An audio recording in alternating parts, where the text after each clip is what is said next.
Legacy, the 24th in a series of songs and explanation by Dave Moorman.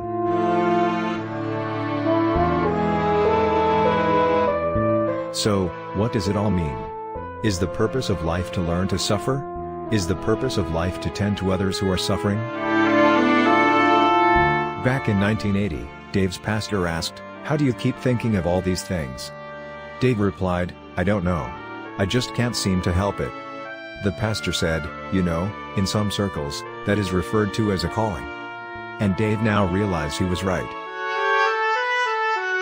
Dave began seminary when he was 32. For some that would be the beginning of a second career. But he never had a first career. His college and work performance was fairly uneven.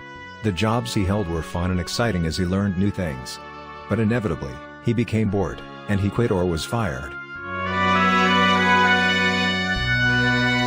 On the other hand, many famous theologians, such as John Wesley, had their real epiphany somewhere around age 30. Dave suspects that a certain maturity of mind and spirit is necessary. He did not have a lot of maturity before that age. Going to seminary was a no-alternative decision. At many times after that, his only choice was to look forward and put one foot in front of the other.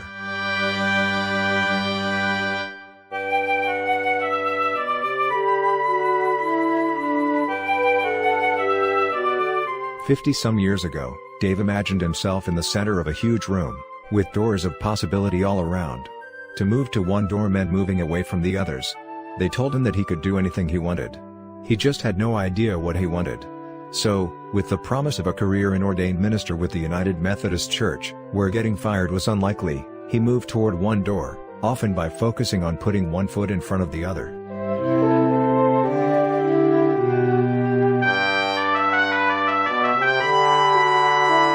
Dave wanted to be a great writer. In the ministry he wrote some 1,000 words every week, 50 weeks a year, for 30 years. That is a great amount of writing. He wanted to be a filmmaker. In the ministry he produced videos of all sorts. He wanted to be a musician. In the ministry he had access to remarkable ways of creating original pieces with full orchestration. And he wanted to use his left brain logic and right brain art, and creating little entertainments on the computer filled the bill.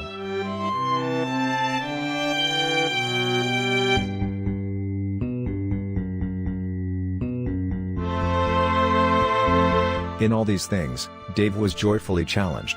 Note, these activities of creation are mostly individual pursuits. Perhaps that is why he also was charged with shepherding various congregations, and getting close to over 1,000 people. Perhaps there are a few who feel that something special happened in their lives because of their relationship with Dave. But from his current perspective, he realizes the world after his departure is very much like the world before his arrival.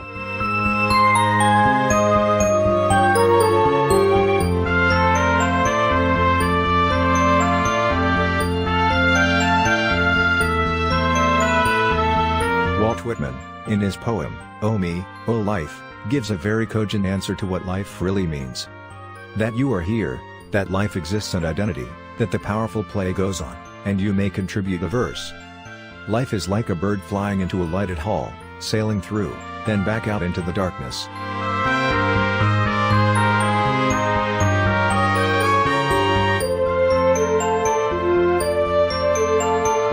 Dave understands the I am that I am, and you are, as a manifestation of the I am, in all glory, is like the bird.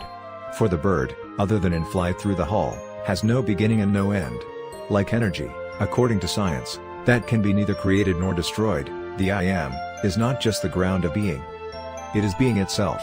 All that exists is the being itself.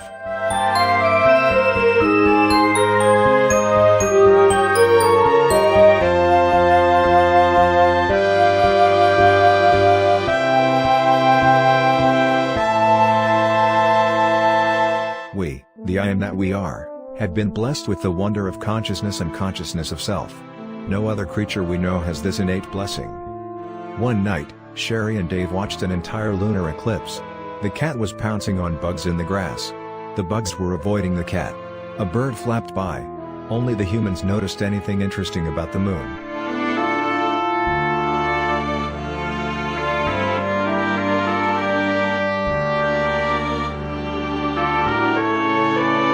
Sometimes Dave becomes frustrated because when he points at the moon, those listening argue about which finger he used to point. But how else can reality that is beyond our own 3 dimensions, 4 walls, and 5 senses be described? Is it enough to be calmed by a forever heaven, or terrified by a forever hell? Do we depend on a merry-go-round of reincarnated earthly journeys? Or do we just suffer our hopeless despair in the end? Fade to black.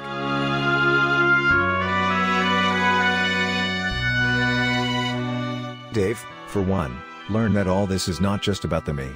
Out of that came a recognition of the deep presence of the I Am at the center of your being as well as his. Whether you believe this or not does not matter. Just putting it in words is Dave's legacy.